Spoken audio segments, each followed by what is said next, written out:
Welcome to kitchen art. શું friends, તમે મેથીને સાફ કરી તેના ડાળખાને ફેંકી દો છો? જો ફેંકી દેતા હોય તો આ વિડીયો ચોક્કસથી જોજો. મેથીના ડાળખા મેથી કરતાં વધારે હેલ્ધી હોય છે. તેમાં એન્ટીઓક્સિડન્ટનું પ્રમાણ વધારે હોય છે, જે આપણે પાચન ક્રિયામાં વધારો કરે છે. તેથી જ ડાળખાને આપણે નકામા સમજીને ફેંકી દઈએ છીએ. તેની જગ્યાએ આ ડાળખાને આપણે જરૂરથી ખાવા જોઈએ. તો આજે હું તમારી સાથે એક એવી રેસીપી શેર કરી રહી છું કે તમે વિચાર્યું પણ નહીં હશે કે આ રીતે આપણે મેથીના ડાળખાનો ઉપયોગ પણ કરી શકીએ છીએ. તેમાંથી એવો સરસ નાસ્તો બનાવીશું કે નાના મોટા સૌ પ્લેટ ભરી ભરીને ખાશે. તો ચાલો, જેને આપણે વેસ્ટ સમજીને ફેંકી દઈએ છીએ, આજે તેનો જ ઉપયોગ કરીને આપણે એક નવી જ રેસીપી બનાવીશું. રેસીપી સારી લાગે તો લાઈક અને શેર કરજો. અને જો તમે મારી ચેનલ ઉપર નવા હોય અને મારી ચેનલને હજુ સબસ્ક્રાઈબ ન કરેલ હોય તો સબસ્ક્રાઈબ કરી બાજુનું બેલ બટન દબાવવાનું ભૂલશો નહીં, જેથી કરીને તમને મારા નવા વિડીયોનું નોટિફિકેશન મળતું રહે. તો સૌપ્રથમ આપણે મેથીને સાફ કરીને તેના ડાળખા જે હોય છે તેને આ રીતે સારી રીતે ભેગા કરી લેશું. આ રીતે બધા ડાળખાને આપણે ભેગા કરી લેશું. એકદમ સરસ કૂણા ડાળખા હોય તેને પસંદ કરવાના. તે જ રીતે આપણે કોથમીર સાફ કરીને તેના ડાળખા પણ લઈ શકીએ છીએ. તો આ રીતે મેથીના ડાળખા અને ધાણાભાજીના ડાળખા, બંને ડાળખામાંથી આજે આપણે સરસ યુનિક રેસીપી બનાવી રહ્યા છીએ. તો મિત્રો, એન્ડ સુધી આ વિડીયોને જરૂરથી જોજો. જો વચ્ચેથી વિડીયોને સ્કીપ કરશો તો તમને ખ્યાલ નહીં આવશે કે આ રેસીપી કઈ રીતે રેડી થઈ છે. તો અહીંયા આપણે પહેલાં મેથીના ડાળખા છે તેને આપણે આ રીતે ચાકુની મદદથી એકદમ ઝીણા ઝીણા કટ કરી લેશું. તો આ રીતે તમારે એકદમ ઝીણી સાઇઝમાં તેને કટ કરી લેવાના છે. આ રીતે મેથીના ડાળખા કટ કર્યા પછી તે જ રીતે આપણે કોથમીરના પણ ડાળખાને લઈ લેશું અને તેને પણ સારી રીતે આ રીતે જ ઝીણા ઝીણા કટ કરી લેશું ચાકુની મદદથી. તો ફ્રેન્ડ્સ, તમે જોઈ શકો છો, બસ આ રીતે આપણે હવે કોથમીરના ડાળખા પણ લેશું અને તેને પણ સારી રીતે આ રીતે. જનરલી આપણે પાનનો જ ઉપયોગ કરતા હોય છે, પણ આપણે એ વસ્તુ ભૂલી જાય છે કે તેના ડાળખા પણ એટલા જ હેલ્ધી હોય છે. તો બસ નકામી વસ્તુ સમજીને જેને ફેંકી દઈએ છીએ તેમાંથી આજે આપણે હેલ્ધી નાસ્તો બનાવી રહ્યા છીએ. તો બસ મેં કોથમીરના ડાળખાને પણ આ રીતે કટ કરી લીધા છે અને તેને પણ આપણે એક વાટકામાં લઈ લેશું. તો આ રીતે આપણે બંનેને ઝીણા ઝીણા કટ કરી લેશું. આ રીતે કટ કર્યા પછી તેને સારા પાણીથી ધોઈ લેશું, જેથી કરીને તેમાં ધૂળ કે રજ હોય તે દૂર કરી શકાય. હવે તેને આપણે એક બાઉલમાં લઈ લેશું. તો આ રીતે મેથીના ડાળખા અને કોથમીરના ડાળખાને સારી રીતે ધોઈ લેશું અને પછી તેને આપણે એક બાઉલમાં લઈ લેશું. હવે તેમાં આપણે મીડિયમ સાઇઝનું ચોપ કરેલું બટેટું એડ કરશું. એકદમ બારીક કાઈથી સમારેલું હોય તેવું બટેટું આપણે લેશું. સાથે 1 ચમચી જેટલી આપણે કોબી એડ કરશું સમારેલી.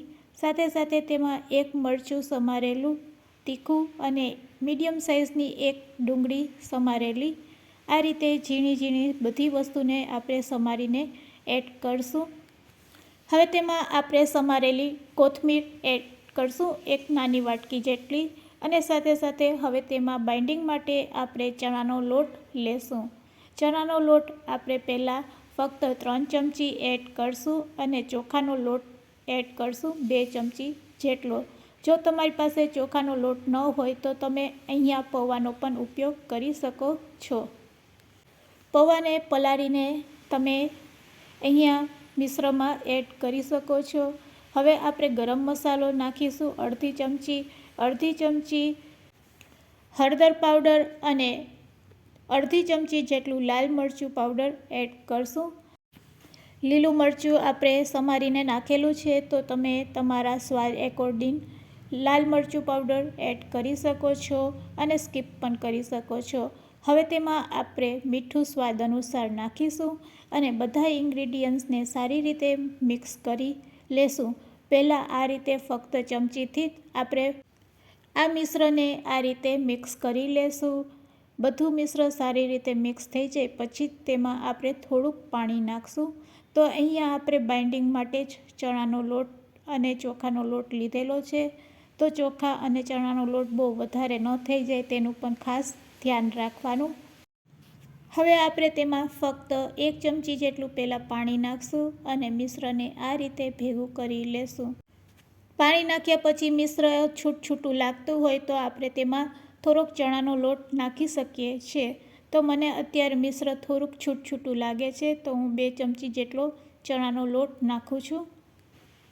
હવે તેને આપણે ફરીથી આ રીતે ચમચીથી મિક્સ કરી લેશું અને થોડીક વાર માટે તેને રેસ્ટ આપીશું. 5 મિનિટ માટે રેસ્ટ આપવાથી આપણે ખ્યાલ આવી જાય છે કે આપણું બેટર એકદમ પરફેક્ટ છે કે નહીં. તો આપણે 5 મિનિટ તેને ઢાંકીને રાખી દઈશું.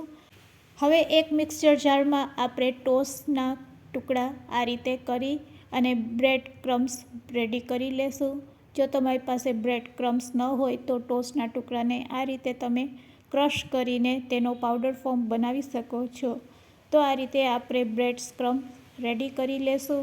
અને જો તમારી પાસે ટોસ્ટ ન હોય તો તમે તેની જગ્યાએ પૌવાનો પણ ઉપયોગ કરી શકો છો. પૌવાને આ રીતે તમે ક્રશ કરીને લઈ શકો છો. તો ચાલો હવે તેને આપણે એક પ્લેટમાં કાઢી લેશું.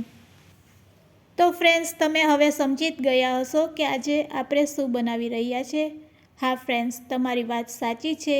આજે આપણે કટલેસ બનાવી રહ્યા છીએ. તો બસ આ રીતે સરસ 5 મિનિટ પછી તમે બેટર જોશો તો બેટર એકદમ સરસ રેડી થઈ ગયું હશે. બેટરમાંથી આપણે થોડુંક બેટર હાથમાં લેશું 1 ચમચી જેટલું અને તેને આ રીતે કટલેસનો શેપ આપશું હાથેથી અને પછી તેને આપણે બ્રેડ ક્રમ્સમાં રગદોરી લેશું. ફ્રેન્ડ્સ, ખૂબ જ ઇઝીથી આ રીતે તમે કટલેસ બનાવી શકો છો. આ કટલેસ ખાવામાં ખૂબ જ હેલ્ધી રહેશે. તો આ રીતે આપણે બધા બેટરમાંથી પહેલાં આ રીતે મીડિયમ સાઇઝની કટલેસ બનાવીને રેડી કરી લેશું. અને આ કટલેસને આજે આપણે સેલો ફ્રાય કરવાના છે. તો આ રીતે આપણે બધા બેટરમાંથી પહેલાં મીડિયમ સાઇઝની કટલેસ બનાવીને રેડી કરી લેશું. અને કટલેસ રેડી કર્યા પછી જો કટલેસનો શેપ ન આવતો હોય તો તમારે 1 ચમચી ચણાનો લોટ ફરીથી એડ કરી શકો છો. તો આ રીતે આપણે બધી કટલેસ બનાવતા જઈશું અને બ્રેડ ક્રમ્સમાં રગદોળતા જઈશું. તો આ રીતે આપણે બધી કટલેસ રેડી કરી લેશું. તો અહીંયા આપણી કટલેસ રેડી છે. હવે ગેસની ફ્લેમ ચાલુ કરીને નોનસ્ટિક તવા ઉપર આપણે થોડુંક તેલ લેશું અને ખૂબ જ ઓછા તેલમાં આપણે તેને સેલો ફ્રાય કરવાના છે. આ રીતે તવા ઉપર આપણે તેલને સ્પ્રેડ કરી દઈશું અને રેડી કરેલી કટલેસને તેના ઉપર સેટ કરી દઈશું. બધી કટલેસને આ રીતે સેટ કર્યા પછી થોડુંક તેલ ઉપરથી આપણે સ્પ્રેડ કરશું. એકદમ લો ફ્લેમ ઉપર આપણે આ કટલેસને સેલો ફ્રાય કરશું. તો આ રીતે એક બાજુ પાકી જાય એટલે તેને પલટાવી લેશું. આ રીતે એકવાર પલટાવ્યા પછી તેને આપણે લીડથી થોડીક વાર ઢાંકી દેશું જેથી કરીને આપણી કટલેસ છે એ એકદમ સરસ ક્રિસ્પી બનશે અને ખાવામાં ખૂબ જ ટેસ્ટી લાગશે. તો આપણી કટલેસ કાચી ન રહી જાય તેના માટે આપણે લીડથી તેને થોડીક વાર આ રીતે ઢાંકીને પકાવશું. વચ્ચે વચ્ચે તમારે લીડને એકાદ વાર ખોલીને ચેક પણ કરી લેવાનું. તો આ રીતે આપણે બધી કટલેસ રેડી કરશું. બંને બાજુ સારી રીતે પાકી જાય એટલે તેને આપણે એક પ્લેટમાં કાઢી લેશું. તે જ રીતે આપણે બીજી બધી કટલેસને સેલો ફ્રાય કરી લેશું. આ રેસીપી જો તમે ઘરે ક્યારેય ન બનાવેલી હોય તો એકવાર જરૂરથી ટ્રાય કરજો. ખૂબ જ ખાવામાં ટેસ્ટી લાગે છે. નાના મોટા સૌ પ્લેટ ભરીને ખાશે. હવે તેને આપણે થોડીક વાર આ રીતે લીડથી ઢાંકી દઈશું.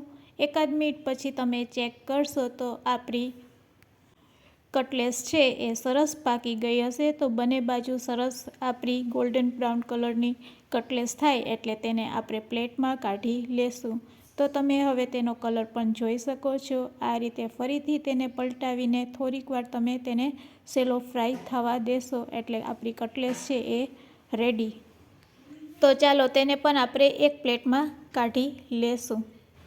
રેડી છે આપણી ગરમા ગરમ કટલેસ સર્વ કરવા માટે.